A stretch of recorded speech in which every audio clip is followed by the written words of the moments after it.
Hello, today I'm going to talk about a new feature that has been added to Pinnacle Studio 22. They've called it 3 and 4 point editing.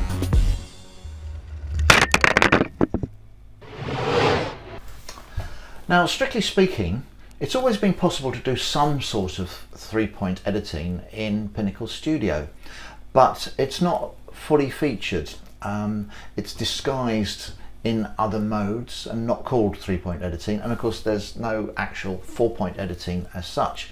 The new timeline mode, which comes up there as another choice, 3 and 4-point editing, changes all that.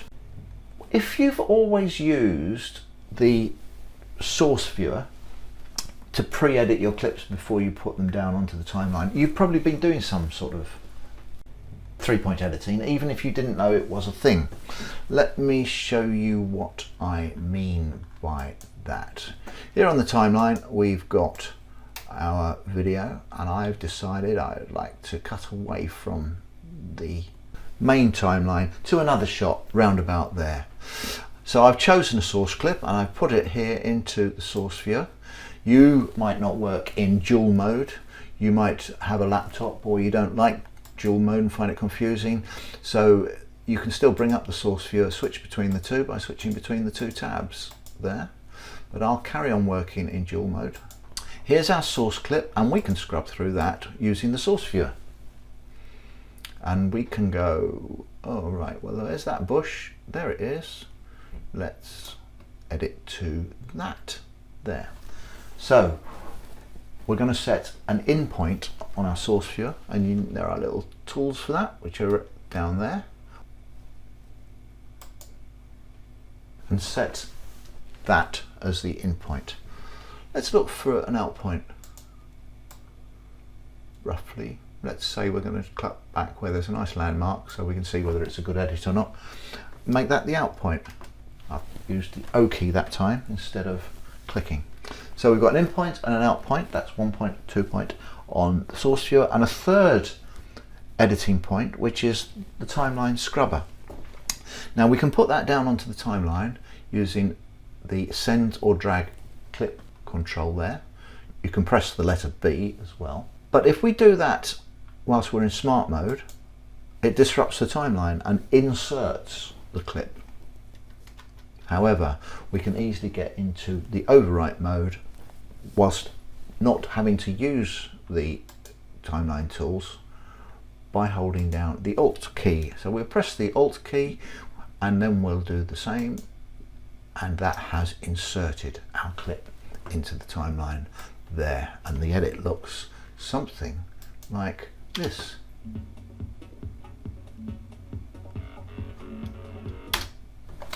Pretty good. There are other ways of performing the same feat. Instead of setting in and out points on the source viewer, we cut out the bit that we were going to replace, or it was already missing, and delete that clip, and then went back up here to the source viewer and chose an in point, but just set the in point. Again, we've got 3 edit points. We've got 2 on the timeline, 1 up in the viewer, and if I drag that down, you can see that the way that Studio works in smart mode is it will make that clip fit that gap. So we haven't had to choose the out point on the source viewer, and we get the same effect. So again, 3-point editing. The third thing that you could do is to replace the clip. So if I decided I didn't like that clip and decided I wanted to use, let's say this one, to replace a clip in Studio, it's no good doing that. You have to hold down the Shift key as well. So again, that's done the same thing. I've given it 3 edit points that I want it to obey, and it's worked out what the 4th one needs to be. So if you could do all that in Studio 21, what's so great about this new mode in Studio 22? Well, quite a lot actually. In the past, you'd have to make sure that you were in some sort of overwrite mode, smart mode with the Alt key held down. You couldn't move the scrubber around, you were using that as one of your sort of in points. If you wanted to replace a clip, you had to remember to hold down the Shift key. All things that you could get wrong, or just it will take you a while to remember. Whereas now we've got a mode here which takes all the hassle out of it. If you want to do 3 and 4 point editing, you just switch to the 3 and 4 point editing mode. Now there are a few changes. The first couple you'll notice are up here in the source viewer. Where we had our caliper markers for in and out before, we've now got little flags.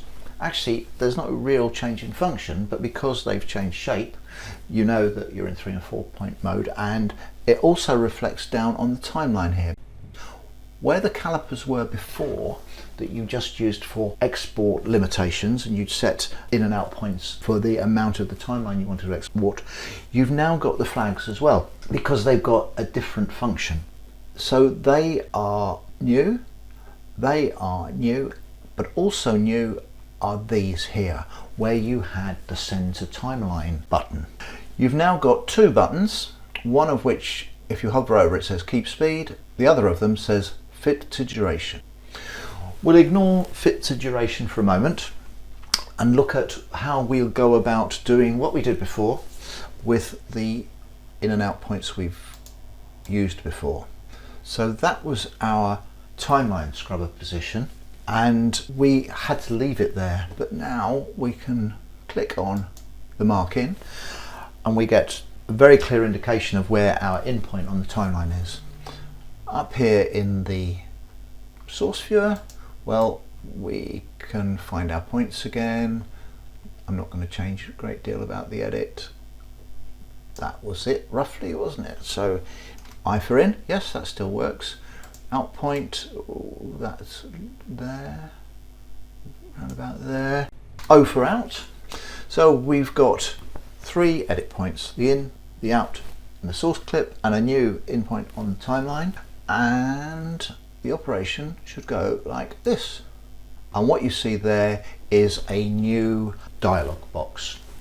If you have a look at it, it says the clip length is shorter than the destination, align source in with timeline in, and there's another radio button which we'll not do anything with at the moment. Let's press OK, and there, as you can see on the timeline, our edit has happened in exactly the same way as when we defined 3 edits before. 1, there we go through, and fine. Okay, I'll just press undo and we'll try that again, and this time I'll click on that radio button, ignore source out. What happens now?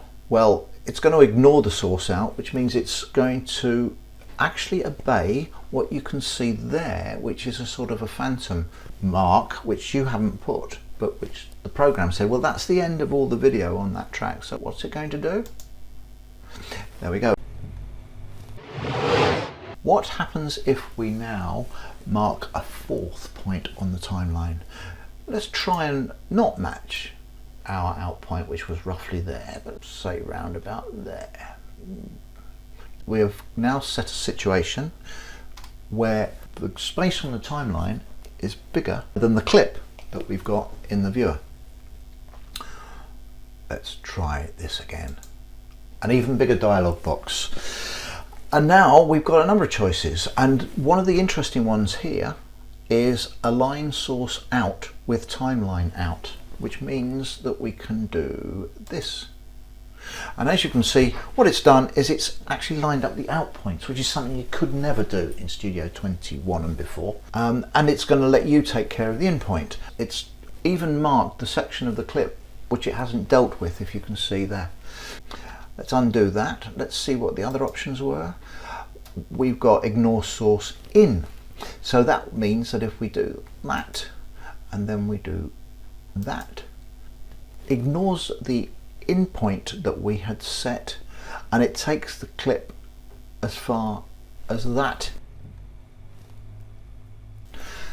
Great, lovely. What, however, if we undid that and used the fit to duration tool? Well, it's not given us a big dialog box. What it's given us instead is a hatched yellow line there, which you're probably familiar with when you've used the stretch, which can also be shrink, in the speed control or the time remapping control that was introduced in Studio 21.5.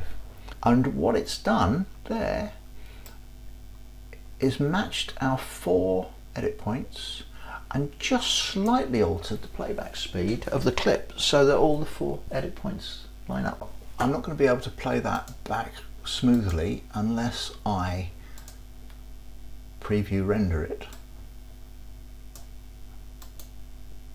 Bear with me. Fast forward.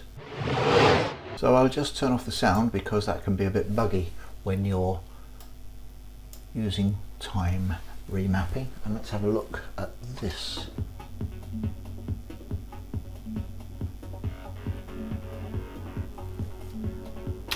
Well, you wouldn't know that we've actually adjusted the playback speed a little bit to make it fit, and we've actually achieved 4-point editing, even though the clips weren't the same length. So, thanks for watching this tutorial. I'm hoping to make a few more about new features in Studio 22. That'll bridge the gap until I get a chance to write a book about Studio 23. And if you want to see those and any other tutorials that I might make about Studio in general, subscribe to the YouTube channel or keep your eyes on the Facebook pages. And thanks for watching.